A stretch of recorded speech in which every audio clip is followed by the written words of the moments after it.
अच्छा बाबूजी, हम गायक कलाकार सुरेंद्र यादव उर्फ बच्चा लाल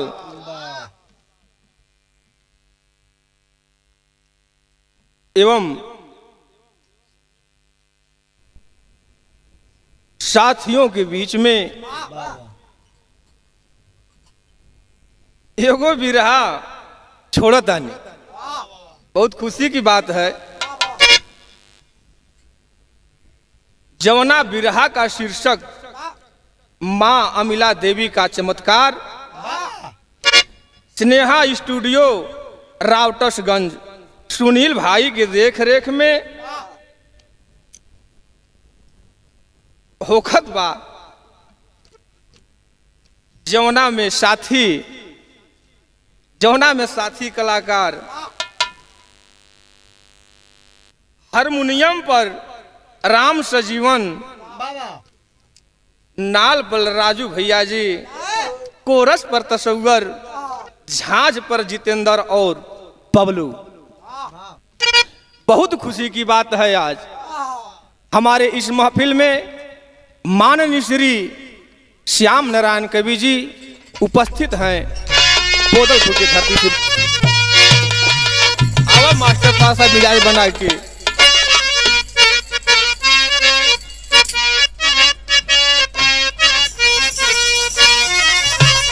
यही ले कवि जी की कलम भूमिका के अंदर प्रवेश करती है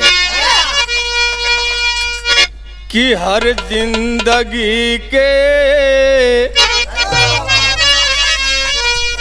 संवरने का मंजिल हर मन के अपने निगाहों से होता। कोई पाता मंजिल, कोई जग में भटके, कोई छल कि दरिया में खा जाता गोता। देवी देवता भी मानो के पतवार हैं। देवी मैया दोहैया पला गए सहैया। कल्याणकारी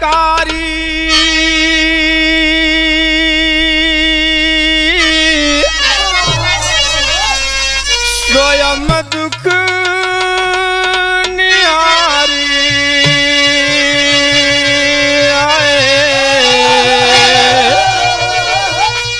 सोनभद्र पहाड़ा पे अमिला देवी मैया।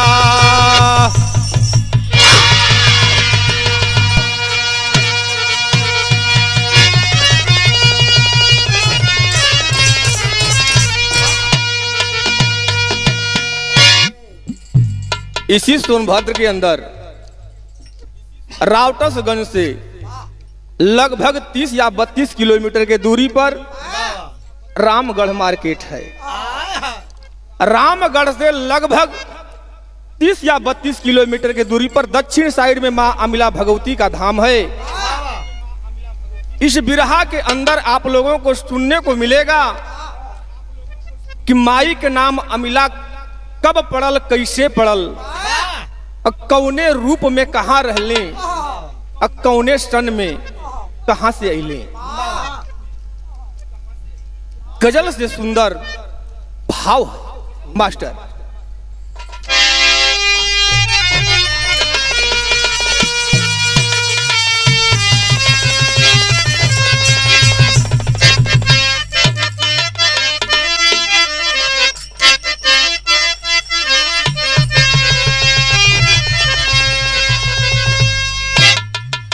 प्रभु आपके लीला से संसार घिरा होता।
संत ढूंढे मंदिर, परिजन को पीड़ा होता।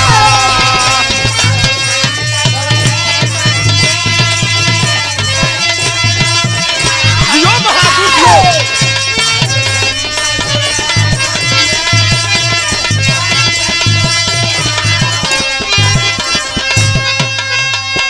जो सच्चे साधु होते हैं बाबूजी, वो जनहित कल्याण के लिए काम करते हैं।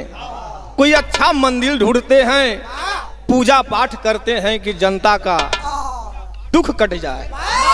लेकिन यहाँ ले कहानी मिलती है बाबूजी। आया मास्टर।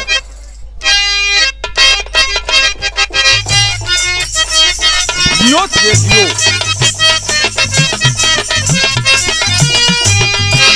इस जनजीवन के लिए, इस जनजीवन के लिए दर दर भटकता है। किसी मंदिर से कभी दुख किसी का कटता है।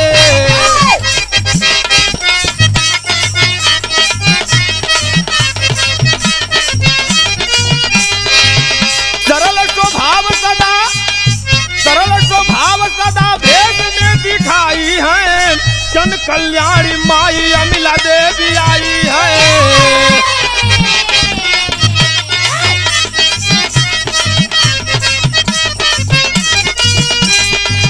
जिला सोनभद्र में, जिला सोनभद्र में पहाड़ चुनी उड़ियानी, बूढ़ी नार मिलन सार बोले मृदवानी।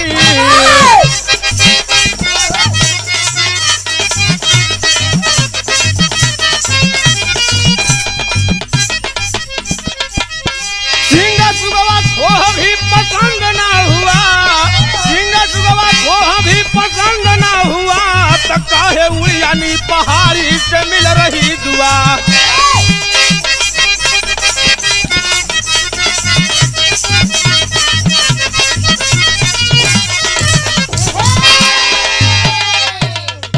बाबूजी थोड़ा सा आप लोग कहानी के समझ लें। इसी उड़ियानी पहाड़ी पर जहां आज मंदिर आप लोगों को दिखाई देता है, मंदिर से पूरब साइड में लगभग 3 किलोमीटर की दूरी पर पूरब साइड में उड़ियानी पहाड़ी बताई जाती है। वही माँ बुढ़िया के रूप में आती हैं। आज भी कायम नीम का वृक्ष बहुत आलीशान पड़ा हुआ है। एक मंदिर भी उपस्थित है वहां। बुढ़िया के रूप में आती है, लेकिन आगे भैल का मास्टर एक गीत लग गई।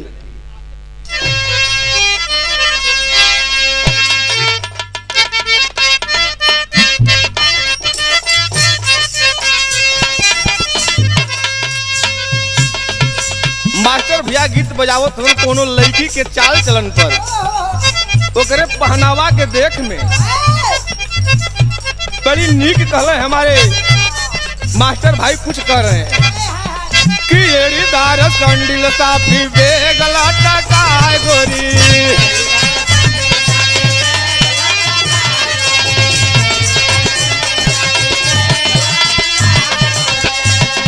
और काहे जान ले बालू कमर लटकाए गोरी, एड़ीदार संडिल साफी बेगला टकाए गोरी।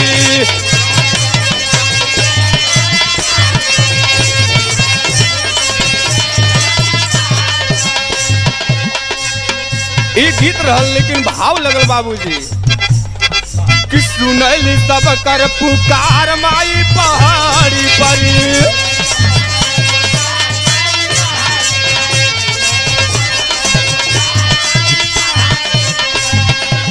देखा वही पाई चमत्कार माई पहाड़ी पर। सुनैली सब कर पुकार माई पहाड़ी पर।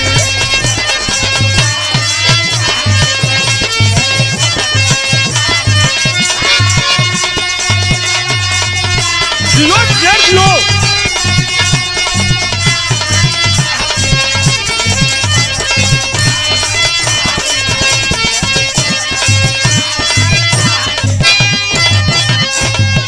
कह पूछला पर बंगाल से तैली,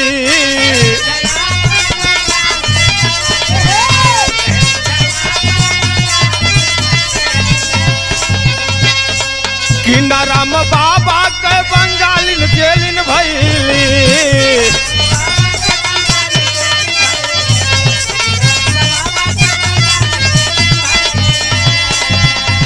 अरे बन गई हमरो विचार यही पहाड़ी पर सुनैली सब कर पुकार माई पहाड़ी पर।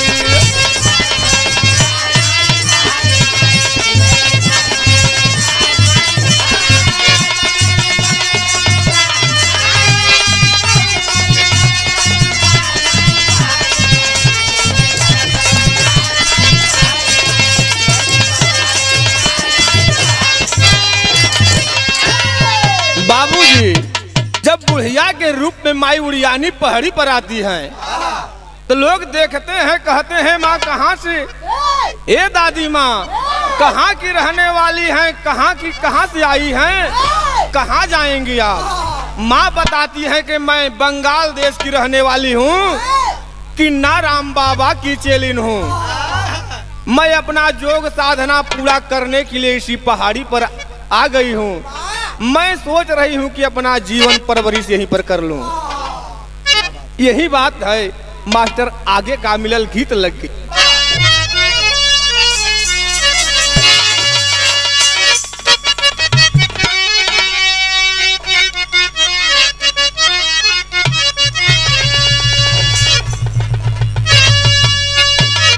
कौनो लड़की बड़ घर का बेटी रहल, ओकर शादी लगल तो बड़ी खुश भइल कि हमार तो ब्याह होई, अब हमहू जाब।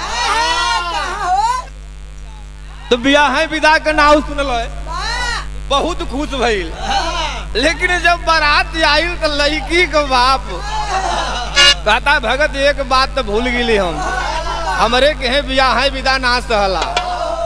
ई बतिया धीरे धीरे घरे में पहुंच गिल तो लड़कियों सुन गिल तो बड़ी दुख होके भल की अब हम न जाब। एक साल बीत गल तो वो समय धीरज धरावल गल के चला 4 महीना बाद शायद बन जाई।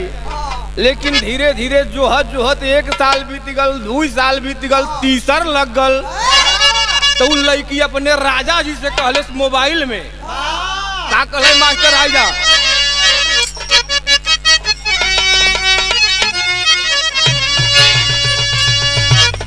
बीतल 1 सालिया, बीतल 2 सालिया, मालिया में ना अवया माता नहीं फलिया, मालिया में ना।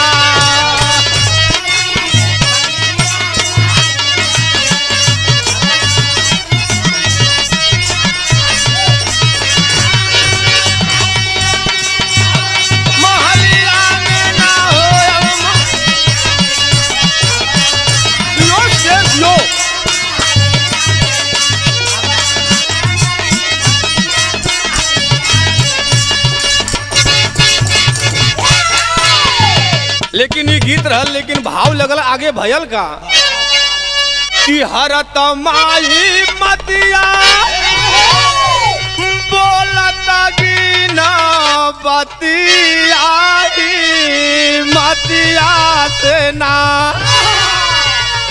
भीतर बनवा में रतिया ही मतिया से ना।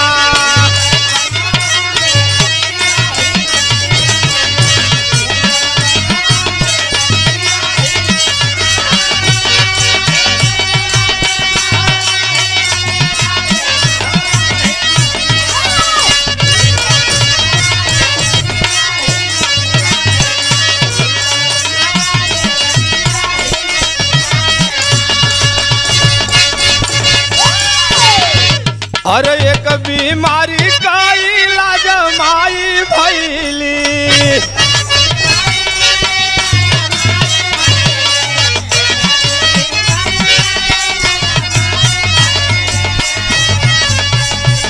भारी लगावा में सोरा हो गई।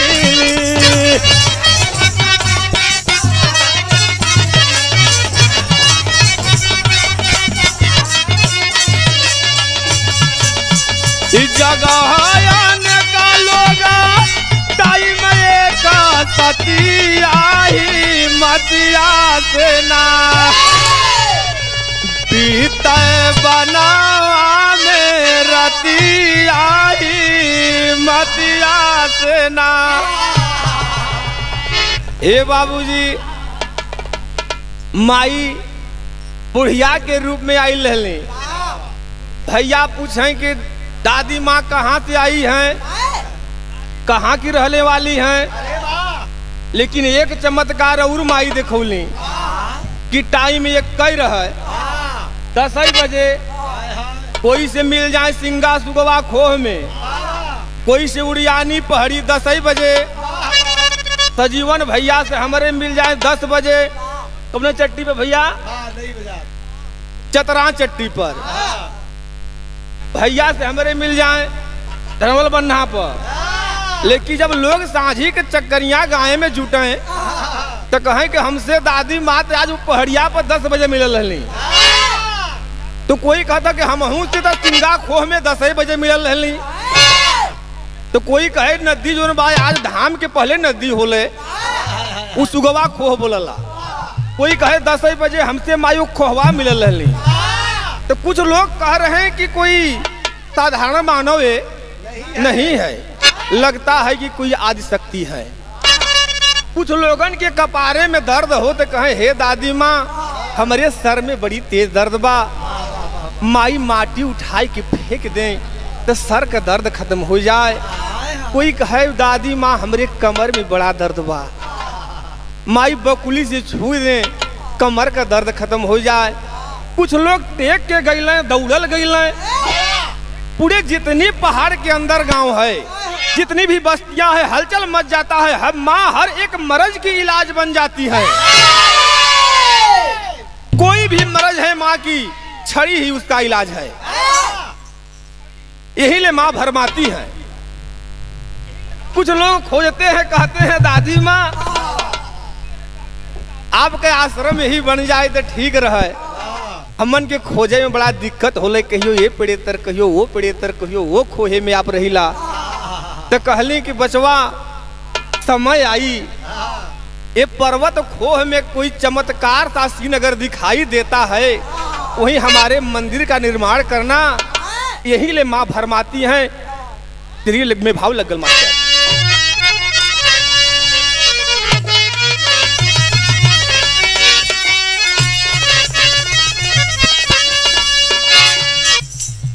कि हाय राम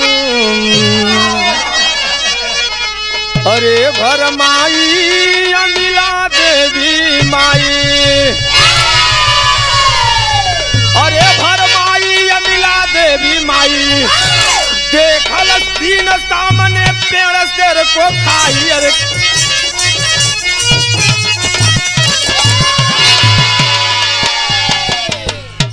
भरमाई अमिला देवी माई, देखल सीन सामने पेड़ शेर को खाई। अगर बात होती कि शेर पेड़ को खा गया, लेकिन शेर पेड़ कभी नहीं खाता है, लेकिन छोट मोट पेड़ तो शेर गुस्साई तो झमोटी दी। लेकिन यहाँ भरमाई अमिला देवी माई, देखल सीन सामने पेड़ शेर को खाई। एक पतला सा पेड़ है, उसी में शेर समा जा रहा है। कुछ देरी के बाद निकलता है, गर्जना शुरू कर देता है।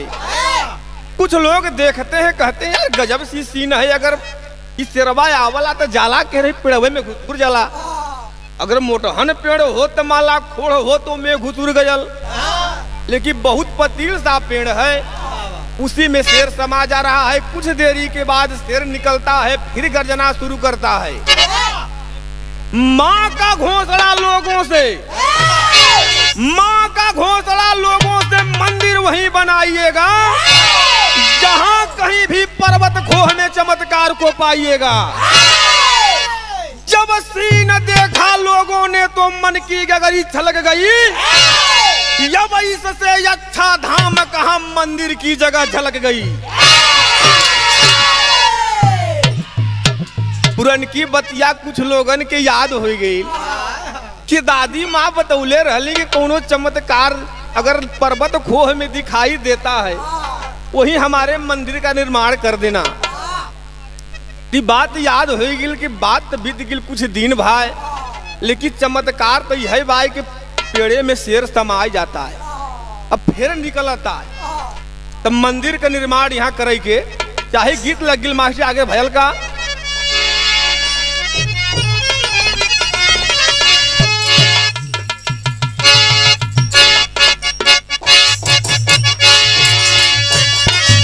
जियो बहादुर जियो,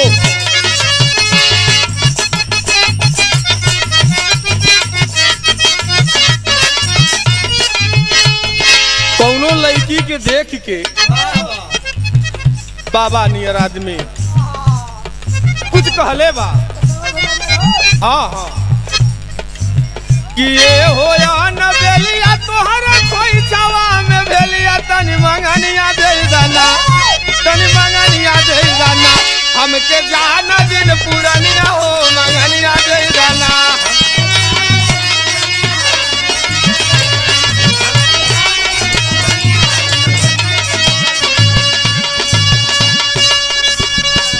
ये तब बुढ़वा कल है, लेकिन हमारे राजू भाई नियर लड़का एक लड़की के देख के नहीं माने वही लड़किया के देख के करे थोड़ा सा पहनावा पर प्रण कह दिला राजू भाई हमारा कि आधे पेट झूलवा पहिरे काने काना बलवा हमारा पुलवा पर खाली, हमारा पुलवा पर खाली तर बदर का ले झूलवा हमारा पुलवा पर खाली।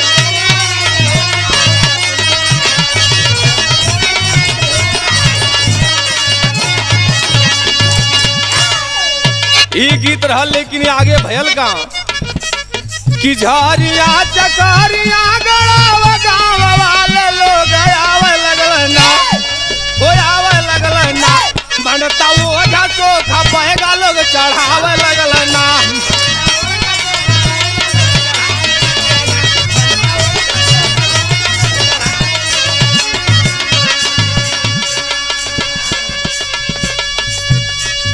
दशरथ बैगा के माई दिहली सपनवा,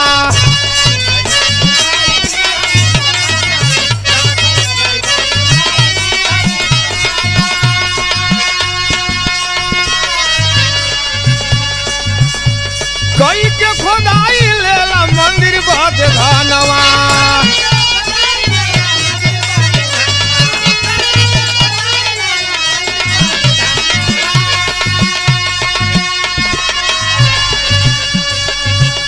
चकारिया कसाहू साथी लइके कइला कामवा बतावे लगल ना, वो बतावे लगल ना, नियत खोर पाके धानवा चटावे लगल ना। एकदम सही है मास्टर।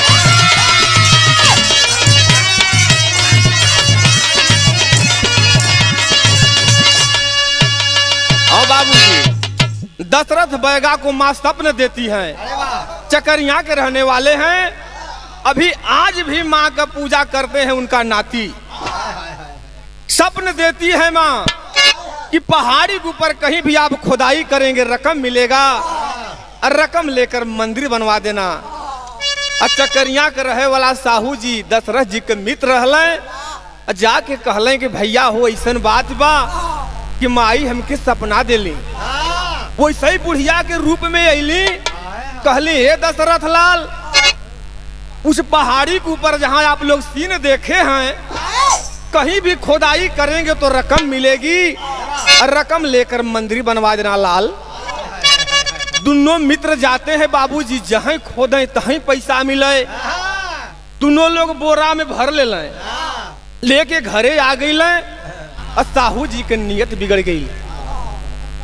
कहें कि हे दशरथ अरे मर्दे छोड़ता मंदिर संदिर यार, ये पैसा रही तो पुस्तकान खाई नाती पोता कुल खाई है, लेकिन दशरथ जी कहे ना भाई माई सपना दिले हमके मंदिर तो बनो ही के परी, लेकिन रसरी आवत जात सिर पर परत। आगे भल का मास्टर साहू मारे दशरथ जी अंधा हो गई।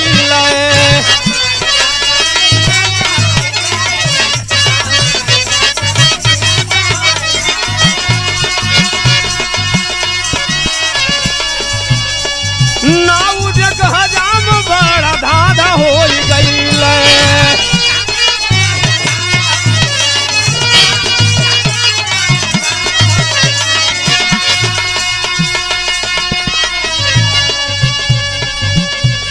मरचा गुड़ का रोजगार दिन दिन बढ़ावे लगलना, वो बढ़ावे लगलना।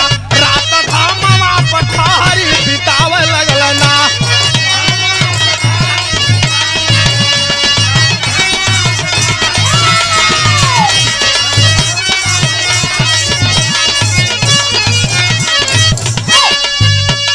ए बाबूजी, साहू जी ढेर चोरी करे के चक्कर में पल्ला मर गई। और दशरथ जी थोड़ा सा कम चोरी करे के चक्कर में पल्ला दोनों अखिया का सूर हो गए हो। ई बतिया गौवा में हलचल मच गिल, पहाड़े के अंदर पूरा हलचल मच गिल कि उ लोग रुपया लिए मंदिर नाही बनवल। और साहू जी मोर गई। और दशरथ बैगा दोनों आखी का सूर हो के बैठ गई। ए बाबू, जो पहाड़ी के ऊपर कोई सामान अगर कोई पाता है तो कोई छूता नहीं। जैसे गाय में नाव हल गयल तक कहीं हमरो दाढ़ी बढ़ी गई, तो सजीवन भैया कहीं हमरो बढ़ गई भाई, तो कोई छुवत ना बा। कौन कचनरवा का व्यापारी इसी रामगढ़ मार्केट में मार्केट करने के लिए आते थे, तो कुछ व्यापारियों के मालूम हो गया कि नहीं कोई माँ का स्थापना यहाँ है, कोई माँ रहती है। तो कुछ लोग रूख के बाटी चोखा लगाए के रतिया बिताए ले पंचो। लेकिन एक दिन व्यापारियों का जनसंख्या अधिक थी, उसमें एक व्यापारी राम भजन नाम का धोबी भी था। आया गीत लग गिल मास्टर भैल के आगे। हमरे रामदेव गुरु अपने जवानी के आलम में गाँव है। आएगा जियो बहादुर।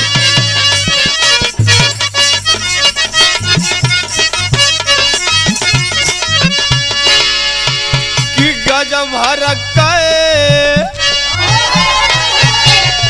गजब हरक्के, गजब हरक्के गुजारिया गजब करो।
आगे भल का बाबूजी कि एक दिन बतिया,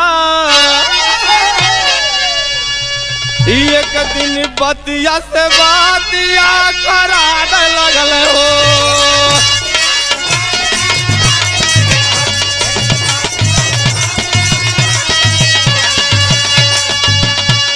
और राम भजन धोबी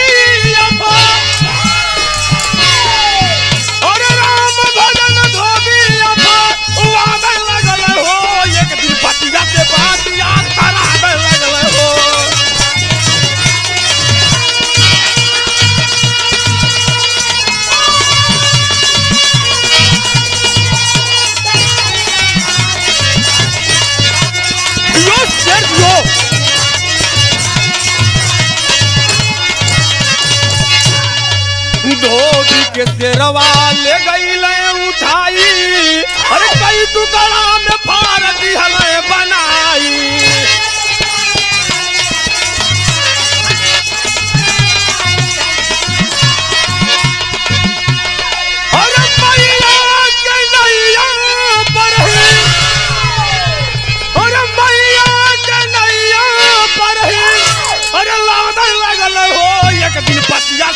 बतिया खराब लगल हो।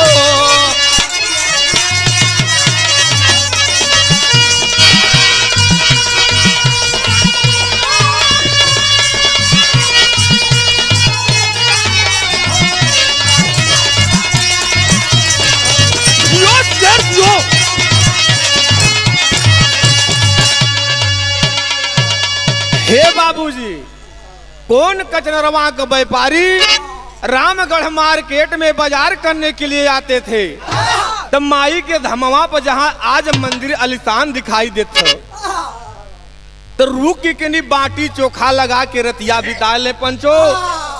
एक दिन की बात थी कि एक नया व्यापारी राम भजन धोबी नाम का आया था। ये बतिया सुन के कहे, कौन सी माँ, कैसी माँ? मैं कोई माँ नहीं मानता। तमाम सी बात अफवाह पकने लगा।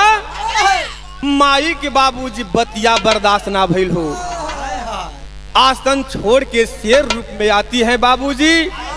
राम भजन धोबी के उठा के ले जाके कई टुकड़ा में बांट दिली हो,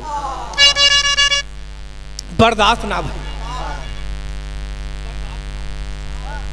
पहपट लग गई बाबू।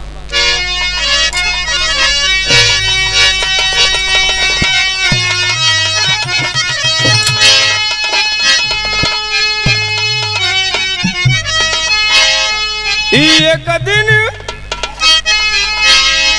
दिन एक मानो गया दानो रही अच्छे गलेबा, माई के पुकार मानो दानो रही अच्छे गलेबा।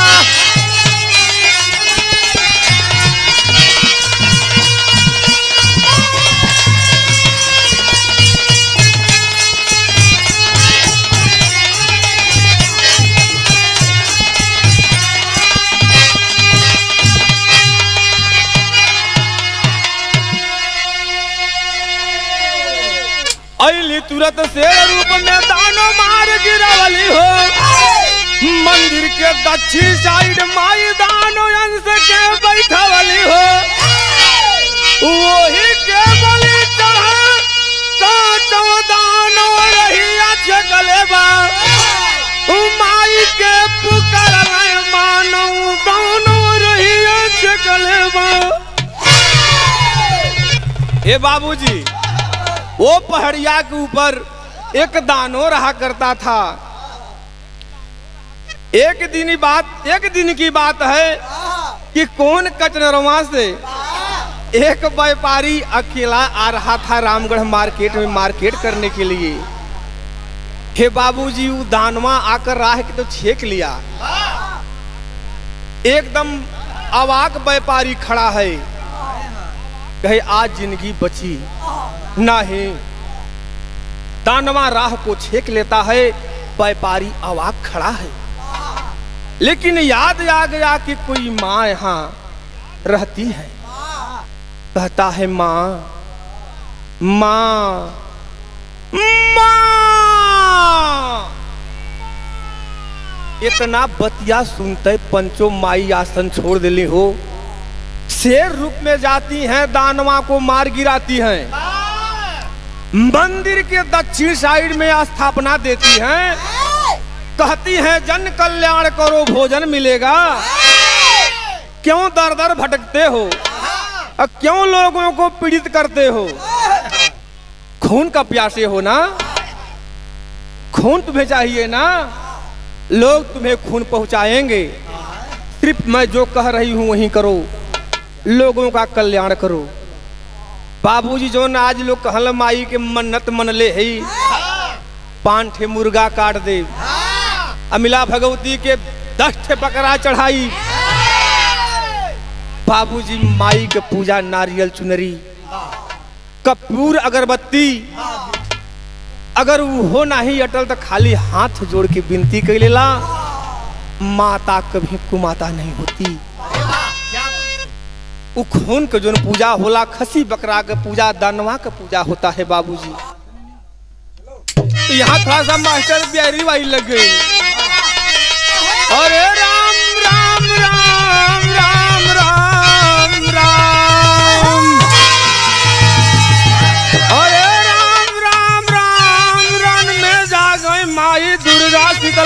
पार्वती, साज पर सरस्वती सवार, कहल त करबू आपन लेकिन बरजल बात माना हमार।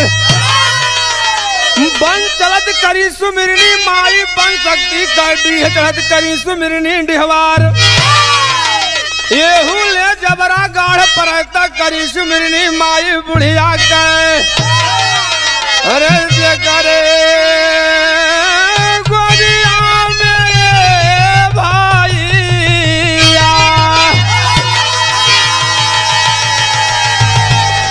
भाया लवा बालाया वो,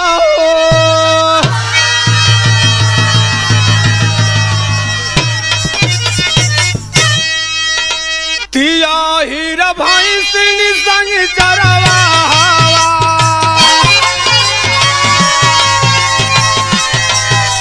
छोड़ के भागे हैं सरगुजावा। अरे जब महारानी आईली भाई दिन में, अधाई ले सिंगा चुगवा वाला हो। अरे जीविका जाए लगल हे भाईया, भाई सियन का हो गईली हो।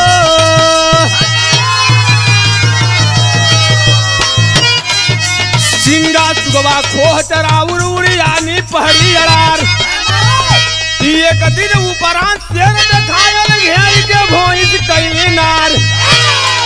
यादों पहुँचई बैठल माई जकरे कोखी बाय अवतार, नाम लेके माई कहली अमृत तनिए बचावा। आई ढीला भाई देखा होगा,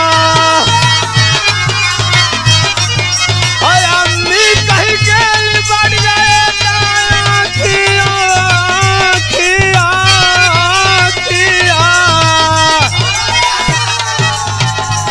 आई कबरई में बानी हो।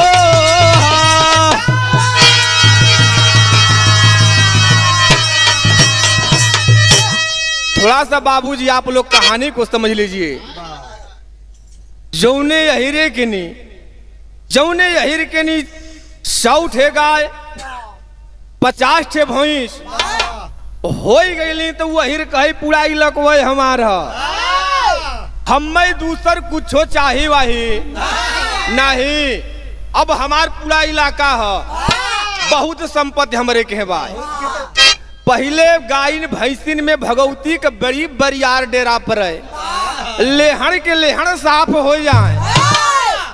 असमों के सन में भैया आप लोग भी देखला कि माने भगवती के छत्र छाया पशुन के ऊपर बड़ी बरियार आई गिर रहल। तो अमृत नाम के सरगुजा में एक यादव जी रहला, 100 ठे भैंस रहले। जब भगवती के डेरा पर गयल तो कहीं तो मर्दी हमारे कुल संपत्ति नाश हो जाई। सरगुजा छोड़ के भैंस लेके एकदम हाकत आई गई माई के जहाँ धाम बा, जहाँ पहले माई का बसेरा रहल, वहाँ अड़ार बनौले उड़ियानी पहाड़ी पर। सिंगा खोह सुगवा खोह चराउर बना ले। एक दिन की बात है कि भैंसिया उड़ियानी पहाड़ी से सीधे पहाड़िया चढ़ गई, जहाँ आज माई का मंदिर है। वो जब पहाड़ी पे गईली तो देखली कि शेर वहाँ गुरजत बा। अब देख के नार देवे शुरू कर दिली। जंगली जानवर देखने पर गाय चाहे भैंस चिल्लाए शुरू कर दिली, घेर के चिल्लाए शुरू कैली। यादव जी अपनी अड़ारी से उड़ियानी पहाड़ी से सुन ले, कहे हमार भैंसिया कहे चिल्लाती भाई। ये बाबूजी दौड़ के पहाड़िया चढ़ गए हो। वहाँ गए तो देखत हो कि भैंसियन के देखे में बाघ लौके। यादव जी के देखे में उनकर माई जवन जन्म देले रहली, वही रूप में दादी माँ दिखाई दे रही है। कहती है बचवा, हे अमृत लाल, अरे लाल छोड़ के भाग गिले बाबू, तुके खोजत खोजत हम तो यहाँ आ गेली। तनी लाल देखता हमरे कपड़ा में काट ढील नियर काटत हो बेटवा। हे बाबूजी अमृत अम्मी कह के जाके गरे में गरे मिला के लपट गई हो। जब सर से बाल को हटाते हैं बाबूजी, हजारों आंख दिखाई पड़ती है।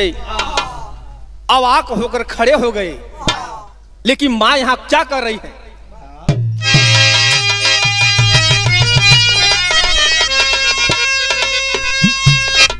तमाई बोले अमृत बानिया, हे अमृत अमृत संग लक्ष्मी निया, अरे पिया पियावा दूधावा बचावा, अभय डरियई होनी।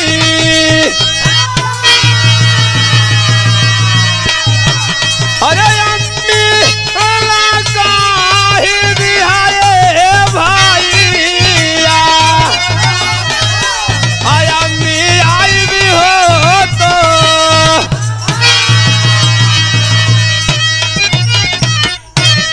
माई जब आवाज हो के ठड़ा हो गए यादव जी, तो माई कहले हे लाल हे अमृत, हमारे डरन छोड़ के नहीं, हमसे भगला सरगुजा छोड़ के। अरे तू जहां जाबा वहां हम हई, इतनी आंख हमारे खोपड़ी के अंदर है कि जहां भी आप जाएंगे जन्मभूमि पर वहां मैं उपस्थित हूं। लेकिन हमारे शरण में आ गए हो तो तुम्हार भौंस जब मोरी हैं नहीं, लेकिन उड़ियानी पहाड़ी छोड़ के नहीं, जहां आज मंदिरवा हम माई वही इशारा कैली कि यही ठिना तू अपन अड़ार रखला। जब नीचे आप लोग जाते हैं बाबूजी, देखते हैं कि नाला बहा हुआ है, कहती है कि उसी नदी में नहाओ, हमहू की दूधवा पियावत तू हूँ पिया, खाली कह दहा के अम्मी ला। तो छोट लड़का है तो माई के कितना चुनहार में कहना अम्मी, तो कोई लड़का कहना मम्मी, तो कोई कहला माई, तो कोनो बड़ी प्यार से कहना था मम्मा, तब्बो माई बोलनी।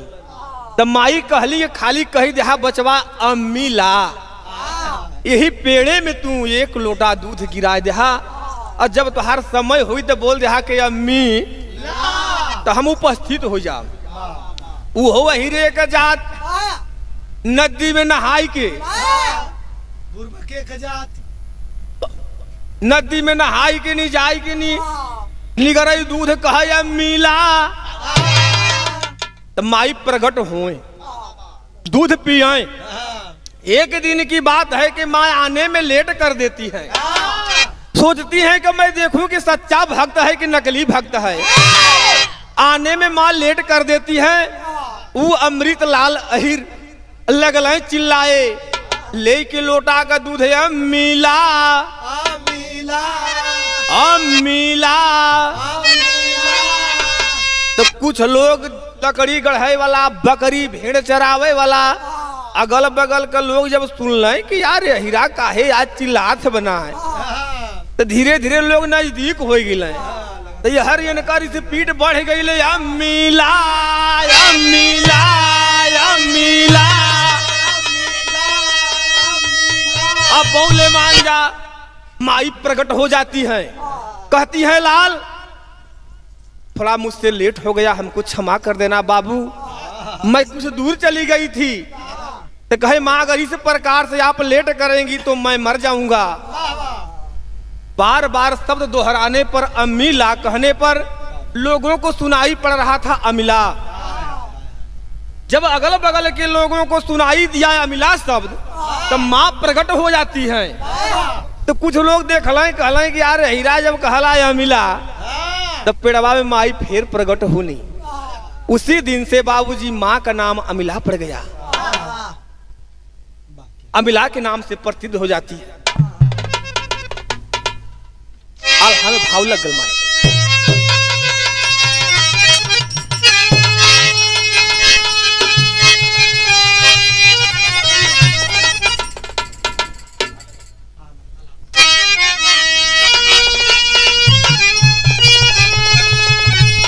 और जवन जंगलावा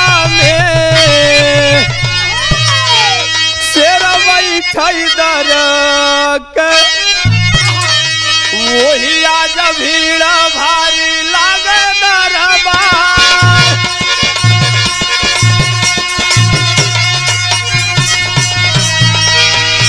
साधु सन्यासी ओझा शोखन करेली रेला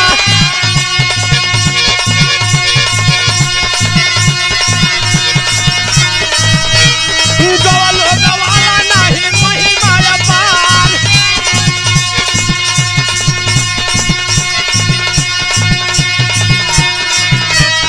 झरिया चकरिया गढ़ाव गाँव मिली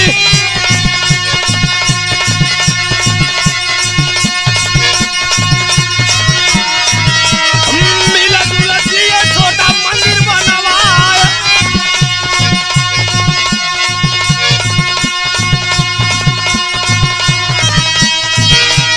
मिलत बरकत भारी चर्चा होई गईल।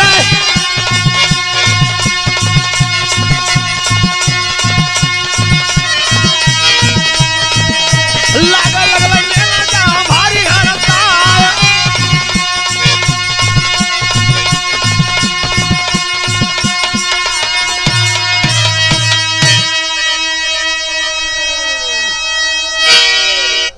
हे बाबूजी, जौने जंगल में भालू का शेरन का भीड़ रहल, लोग जाए में डराए कहीं कहीं शेर न खाए जाए, कहीं दानवा न खाए जाए, लेकिन माँ सबको रफा दफा कर दी। आज बाबूजी जाए के देखें कि साधु सन्यासीन को वहां मेला लग गई। मार लोग पूजा पाठ करे जात हम लाइन लगल है, कौनो येर शेर आल भाल नाही रह गई। माता की छत्र छाया बनी हुई है। आगे ये मास्टर।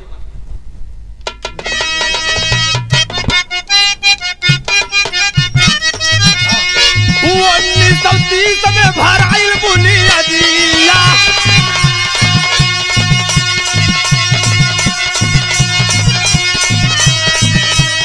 1930 में भराइल बुनियादिया।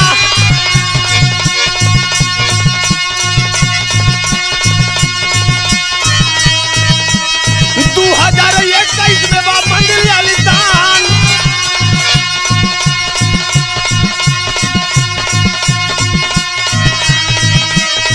चढ़ावल पैसावा से सजेला मंदिरावा।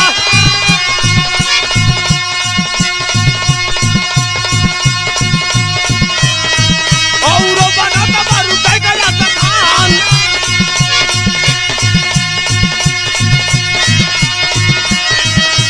अरे कोई कैले पानी, कोई आँख लगावले।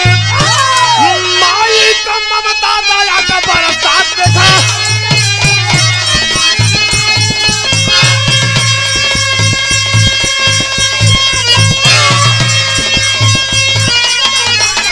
यो सर जो सही शाबाश।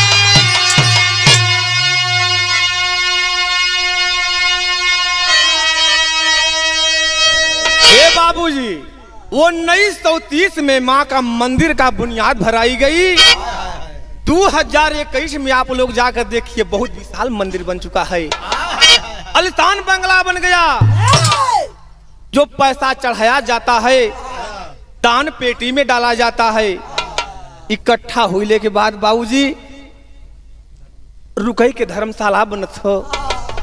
आज तमाम सा मंदिर बन गल। कोई मन्नत मनल माई पूरा कैली, आंख लगवा देली। कोई पानी का व्यवस्था कर दिल। कोई मन्नत मनल माई पूरा कैली तो मुकुट लगवा दिल। कोई गेट लगवा दिल, कोई घंटा बनवा दिल। माई का ममता अपार बरसत सोनांचल की धरती पर बाबूजी।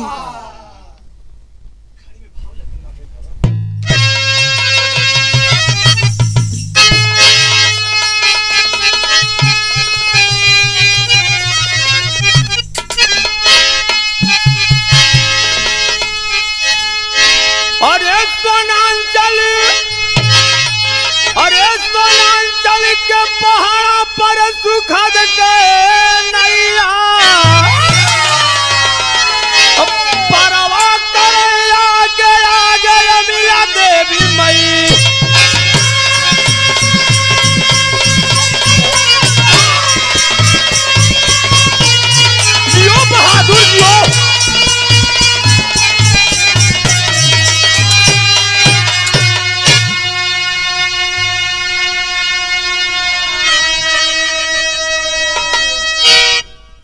देशवा में एक और चमत्कार बा, आदमी के बाद मेला मक्खी होनहार बा, ना हटे न काटे का देखावई रैया,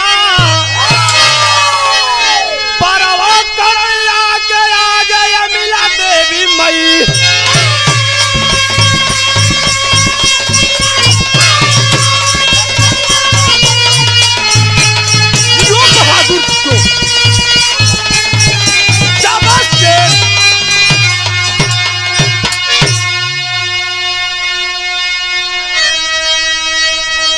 ये हो श्रोता बंधु एक बार सुन आवो, जवन सोच लेके आवो है फल पावो, कवनो दुख में होई है बहिनी कोई भैया, परवा करैया के आगे मिला देवी मई।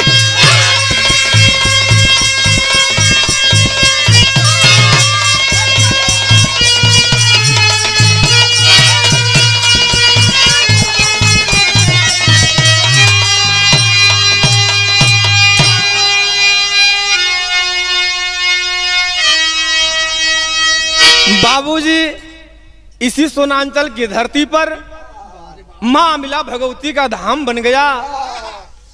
कुछ लोग मन्नत मानते हैं, पूरा होती है। तो बाबू जीवनों कोनो दुख में कोई भैया बहन होई, एकदम बरसत है आशीर्वाद, खाली जाए के ले ले। आप लोगों से निवेदन है, जो श्रोता बंधु हमारे भाई एवं बहन इस गाना को सुने, अब मां तक पहुंचे।